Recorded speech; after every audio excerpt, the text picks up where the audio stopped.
It is Friday, September 13. In the headlines, several activities planned as the nation observes Tourism Awareness Week 2024. In business news, Trans-Jamaican Highway Limited declares a payable dividend. Regionally, Trinidad and Tobago's health minister addresses allegation of fake COVID vaccines. And in sports, Caymanas Park's global jockey exchange program. This is the news on PBC Jamaica. I'm Simone Absalom Gale.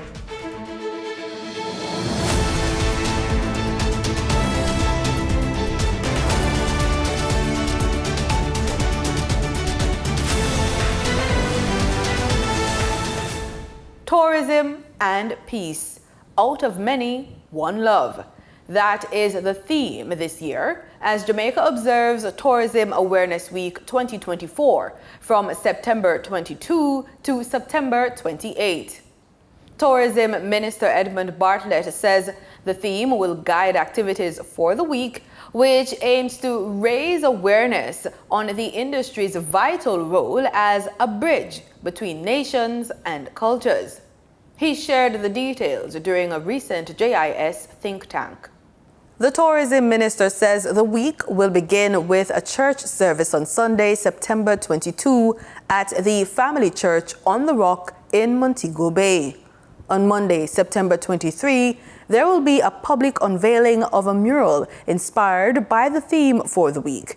The unveiling will take place on Peters Lane in downtown Kingston at 10 a.m. And then there will be speaking series and storytelling competitions for Tourism Action Club, and these are across schools throughout Jamaica during the week.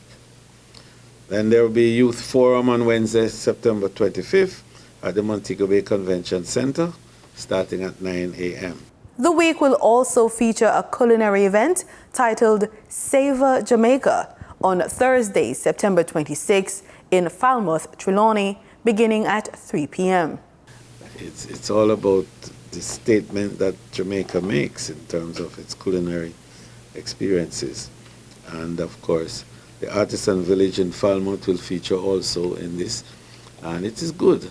I think that the gastronomy exposition will be at the Heritage, the village. Minister Bartlett says a One Love concert slated for World Tourism Day, Friday, September 27, will be held at Devon House to begin at 6 p.m.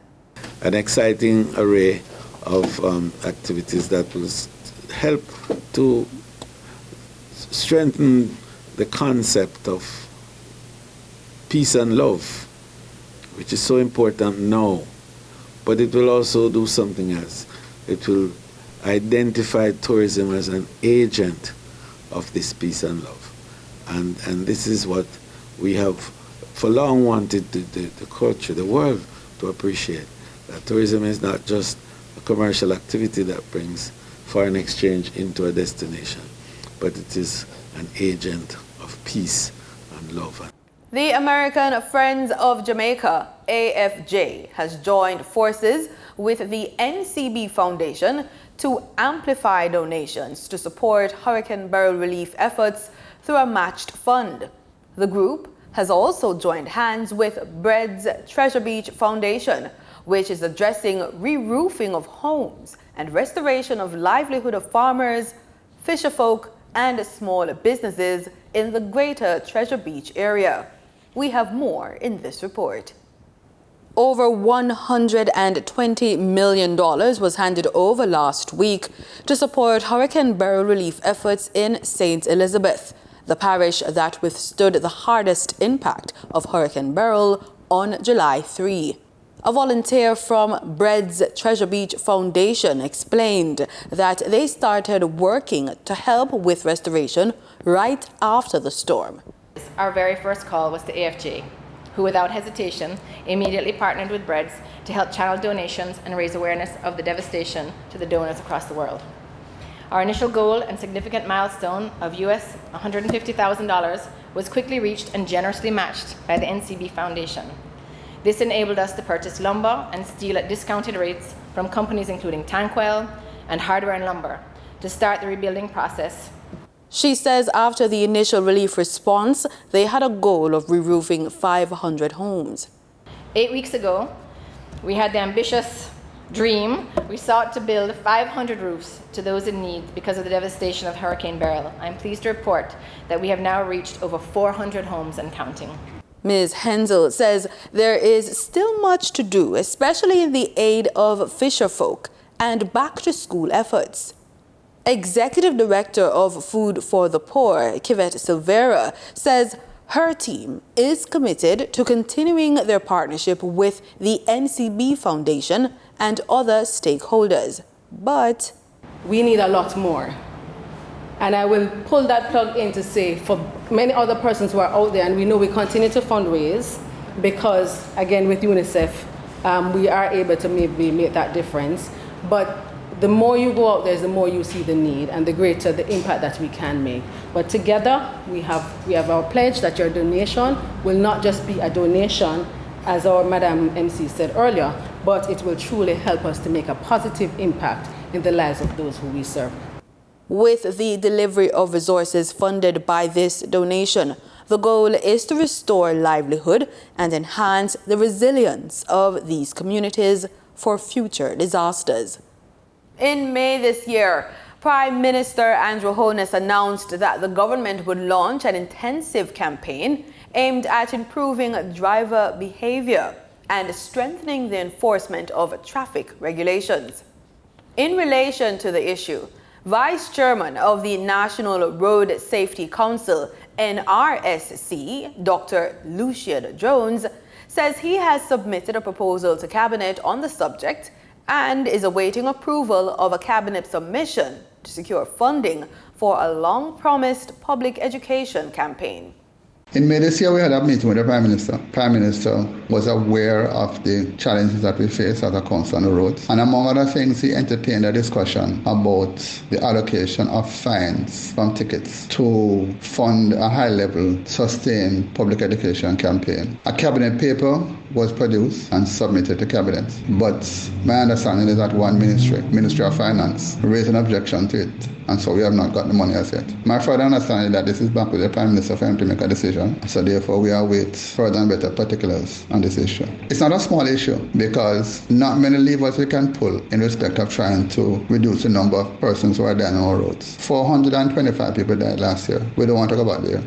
Dr. Jones describes the ongoing road deaths as horrific. In one instance, we had 3 people dying, 2 on the spot, and 1 died after being taken to hospital. That was the one involved in the taxi and the truck. Then you had a young woman, professional firefighter, who died in a terrible crash with a big articulated vehicle. And then news was saying this evening about 2 young men who died yesterday on motorcycles. So that's 6 for the weekend. This country cannot continue to bleed in this fashion, to have so many young people dying on our roads, and old, doesn't matter. We cannot continue to have this kind of carnage. We are suffering in communities, in families. He adds that the crashes highlight the urgent need for a targeted campaign to promote safer road practices for both motorists and pedestrians.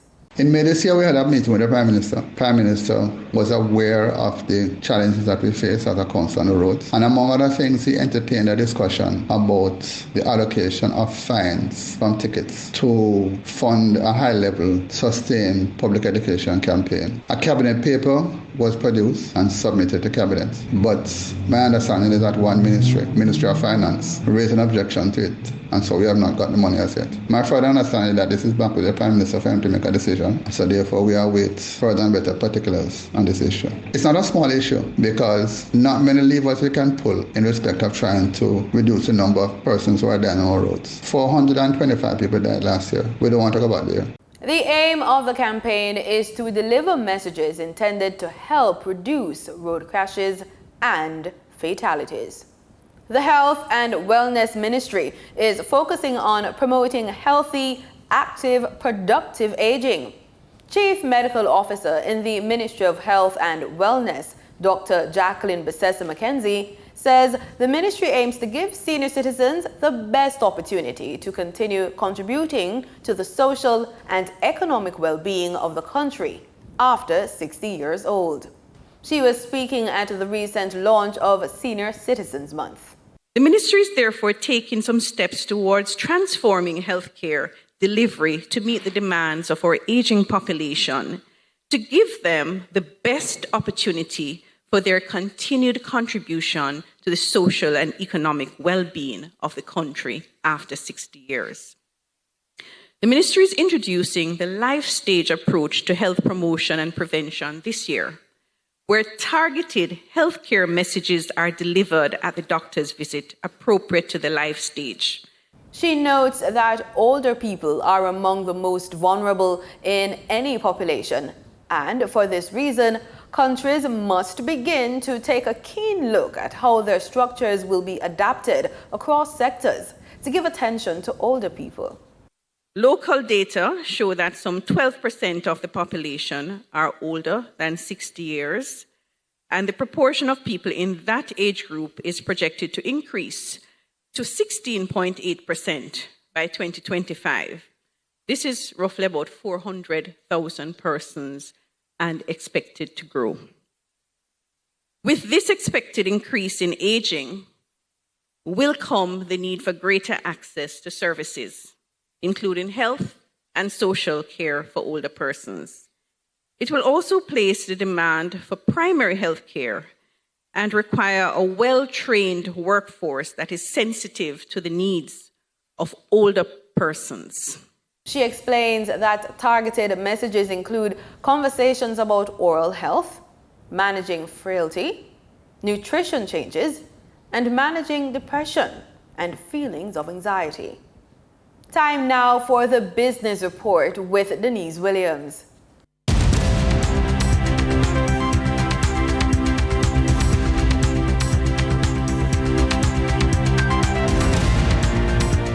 Good day, everyone, and thank you for joining us on the Business Report. I'm Denise Williams, your guide to the latest happenings in the world of business.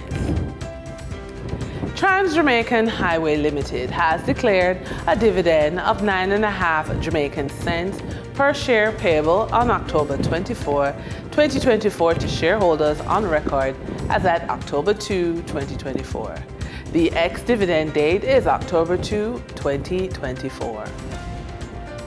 Knutsford Express Services Limited for the year ended May 31, 2024 reported a year-end net profit of $309.46 million Jamaican dollars. This represents a 2% increase from the corresponding period last year, with 2023's net profit of $304.36 million. Lumber Depot, headquartered in Papine, St. Andrew, earned net profits of $45.23 million on revenues of $386.50 million for the July 2024 quarter, resulting in a 7.4% reduction in revenues and a 13.9% contraction in profits. That said, Jeffrey Hall, chairman of Lumber Depot, shared his optimism with shareholders about the company's prospects. The company recently purchased 35% interest in Atlantic Hardware and Plumbing Limited. This gives Lumber Depot exposure to the business of wholesaling and distribution of hardware, building materials, plumbing, electrical tools, and supplies to hardware stores, contractors, and developers across Jamaica. During trading for the period of September 12, 2024, the following companies represent the top 3 most active stocks that investors bought and sold on the Jamaica Stock Exchange. Pharmaceutical distributor Indies Pharma Jamaica Limited ordinary shares with 12,105,900 units represented 55.98% of the market volume in terms of sales. Toll road operator Trans-Jamaican Highway Limited with 1,761,348 units represented 8.15% of the market volume in terms of sales. Alternative energy provider Wigton Wind Farm Limited ordinary shares with 976,521 units represented 4.52% of the market volume in terms of sales. Moving from the money moves of investors, executives, and companies on the stock market, we turn to the Forex market. On September 12, 2024, the Bank of Jamaica reported that US $80.9 million was bought from Forex traders, while US $77.01 million was sold to Forex traders. Buying directly from the Bank of Jamaica, foreign currency traders sold the US dollar for $158.50 and bought US dollars for $157.14. The difference between the buy and sell rate was $1.36, which represents a profit for Forex traders for every US dollar traded. Canadian Forex traders earned a trading profit of $2.41 from transactions with the Bank of Jamaica. The Canadian dollar was sold at $117.97 and bought for $115.56.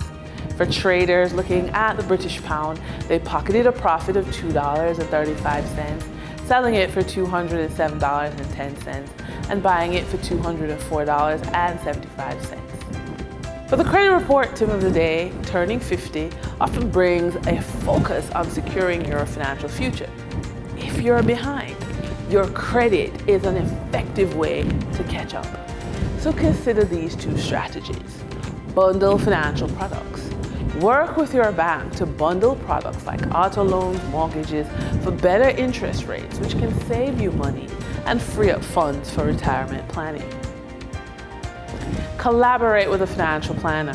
A financial planner can help you strategically leverage credit to invest in income-producing assets and retirement vehicles while minimizing risk. And with that, we wrap up today's business report. I'm Denise Williams. Appreciate your company. Stay well informed, stay ahead of the curve. Until our next update, take care. In regional news, Trinidad and Tobago's Minister of Health, Terence Dale Singh, has condemned recent claims by opposition leader Kamla Persad-Bissessar regarding the authenticity of COVID-19 vaccines, calling the allegations, quote, irresponsible and blatantly false, end quote. Dale Singh is demanding a full retraction, emphasizing the need for responsible discourse in positions of leadership. Ayana Carter has the story. Minister of Health Terence Dale Singh said opposition leader Kamla Persad-Bissessar's comments that, quote, hundreds of thousands were given a fake vaccine was an abuse of free speech, malicious, and have put the public's trust and confidence in medical professionals who administer these vaccines and overarching regulatory agencies into question. The minister condemned this and previous public statements made by various members of the opposition United National Congress, saying the continued misinformation has been a feature of the UNC's response to COVID-19 and urged the public to dismiss these statements.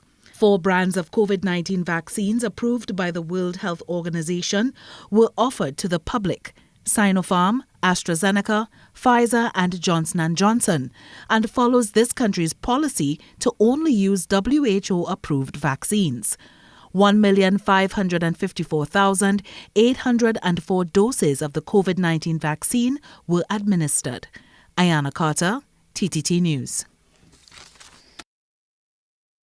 The 9th meeting of the Organization of Eastern Caribbean States Council of Ministers for Education, Human and Social Development commenced on September 11, chaired by St. Kitts and Nevis Deputy Prime Minister and Education Minister Dr. Jeffrey Hanley. The meeting addressed key challenges faced by the OECS and highlighted the critical role of education. Glenn Bart reports. The opening ceremony held at the Marriott Resort was addressed by Dr. Didicus Jules, the Director General of the OECS Commission. Among the issues raised were the need for integrated approaches to address the challenges of the OECS and raising the importance of education for the sub-region's development. Bringing ministers of education, health, social development together fosters a holistic and collaborative approach to addressing interconnected challenges, ensuring that policies in each sector support and reinforce each other, thereby promoting the overall well-being and empowerment of citizens through integrated strategies for education, health, and social welfare. In education, we have the immense power to shape futures, but the reality is that our current systems face challenges: outdated curricula, insufficient resources, tremendous hidden wastage, and I'm sure you've seen all of the debates happening online from results of exams this year. Tremendous wastage, and the looming threats of climate change and economic shifts. These are not just obstacles, but they are also potential opportunities for us to rise, innovate, and transform. We must reimagine education as a tool for resilience, preparing our students not just for the jobs of today, but to become the shapers of their conscious destiny and not be the victims of a cruel world. It is not just about the jobs of today, but about the challenges of tomorrow. Our ongoing efforts in the OECS to build a digital learning ecosystem are a powerful step towards this. Chairman of the meeting, Deputy Prime Minister Dr. Jeffrey Hanley, spoke of the need to pursue digital infrastructure to help drive development of the OECS sub-region. If we as a regional citizens are truly to experience growth within our respective countries, then we must employ a collaborative, multifaceted, holistic approach. It is not merely about economic growth, but about creating an environment where all individuals can thrive.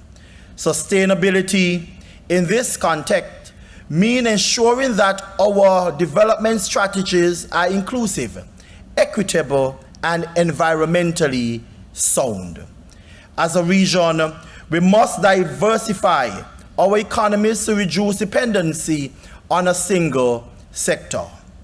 This involves investing in emerging industries such as technology, renewable energy, and sustainable agriculture.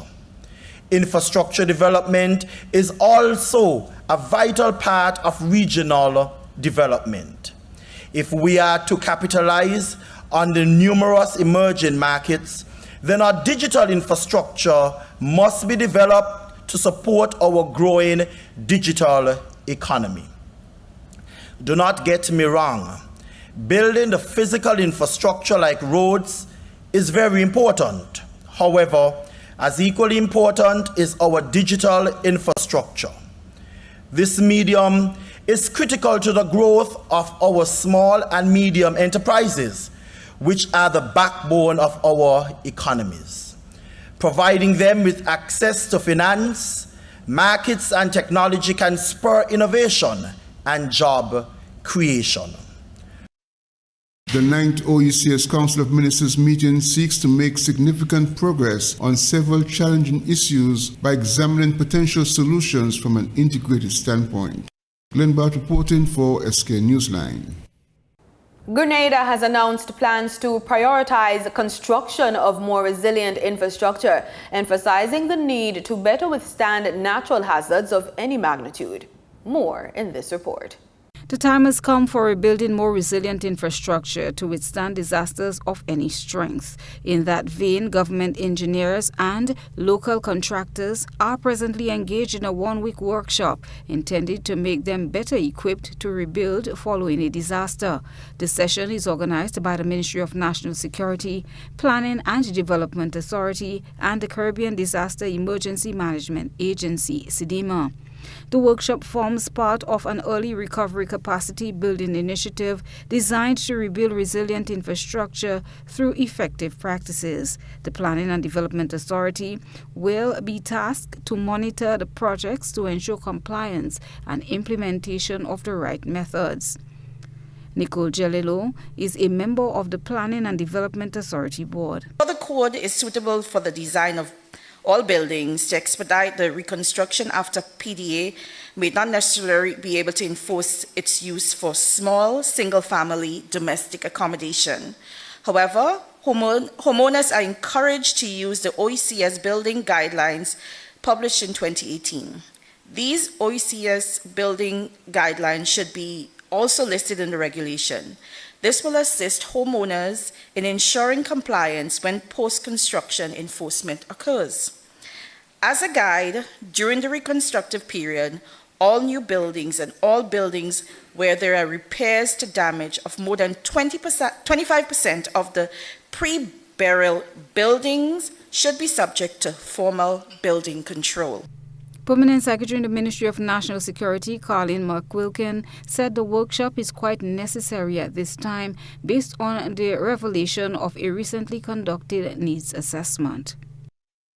It is important to note that a rapid needs assessment was completed on the housing sector, and the findings from this report provided for the implementation of a targeted approach to addressing the deficiencies within the housing sector. This workshop is one such initiative that will hopefully address some identified deficiencies to facilitate rebuilding resilient structures. SIDEMA's representative at the workshop is Lieutenant Colonel Kester Craig. He noted that there must be changes in construction approaches to be able to build resiliently and minimize future impacts. It's obvious that we are experiencing more storms with greater intensity in the Caribbean region. We do not have to look far to understand the level of destruction that comes with them. Therefore, it cannot be business as usual. And there must be changes in construction approaches to be able to build resiliently and minimize future impacts. The workshop ends on Friday. Christina John, GBN News. In sports, we're on the track with the Sport of Kings, a global exchange initiative. That's how the executive chairman of Supreme Ventures Racing and Entertainment Limited, Solomon Sharp, describes the recent influx of foreign jockeys to Caymanas Park. He says this program seeks to foster connections between Jamaicans living abroad and their homeland, while also providing visiting jockeys with a unique cultural experience. Mr. Sharp is quoted in the press stating, "We have many Jamaicans overseas and they are great ambassadors. So we just bring the other people here. They have a great relationship on the backstretch with the Jamaicans and they say they want to come here and experience our culture." End quote. Sharp says that the movement of jockeys to Jamaica is not just about bringing in riders, but a response to fan requests. And that's it for the news on PBCJ. You can follow us on our social media platforms at PBCJamaica. Have a great weekend.